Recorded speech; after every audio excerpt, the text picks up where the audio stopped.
Après quelques semaines de congé, c'est le 2 janvier 2020 que l'Institut français du Congo a réouvert ses portes à Brazzaville. Ce mercredi, nous nous sommes rendus sur les lieux pour constater cette reprise des activités. À notre arrivée, le personnel était présent, chacun à son poste de travail en passant entre autres au hall, à l'administration et au service de la communication où nous avons été reçus. Pour ces travailleurs, 2020 annonce des bonnes perspectives.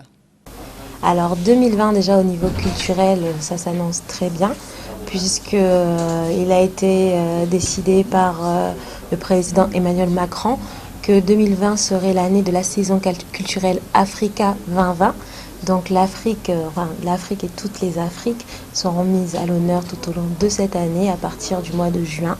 Donc culturellement, on va dire que c'est une belle année qui s'annonce pour nous. Au cours de ce mois de janvier, plusieurs activités sont prévues dont hommage à Gabriel Okunji, soirée Kognès Maoukou et Bonana 2020 avec Brazza Comedy Show. Le mois de janvier est certes entamé, mais le public va pouvoir retrouver déjà ce festival d'humour qui dure déjà depuis 2 ans, qui est porté par le Brazza Comedy Show, Bonana. Donc Bonana 2020 qui aura lieu sur 2 jours, le vendredi 10 et le samedi 11 janvier. Mais en fin de mois, nous aurons la 4e édition de la Nuit des idées qui a pour thématique cette année être vivant ensemble. Donc plusieurs spécialistes scientifiques, universitaires, écrivains, spécialistes du Congo se retrouveront pour réfléchir autour de cette thématique. Pour la responsable marketing et communication Barbara Pamou, en 2019, l'IFC a fait un bilan positif en enregistrant un grand nombre de visiteurs.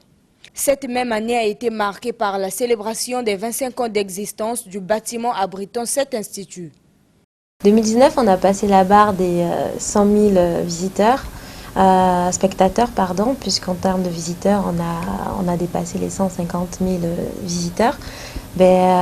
Nous espérons que vous serez toujours nombreux à participer à nos événements, que le public sera toujours au rendez-vous pour ces événements, parce qu'effectivement, si aujourd'hui on est fiers d'annoncer ces chiffres-là, c'est que notre programmation, et même si nous le pensons est une belle programmation, mais c'est que le public brazzavillois apprécie cette programmation et participe à ces événements.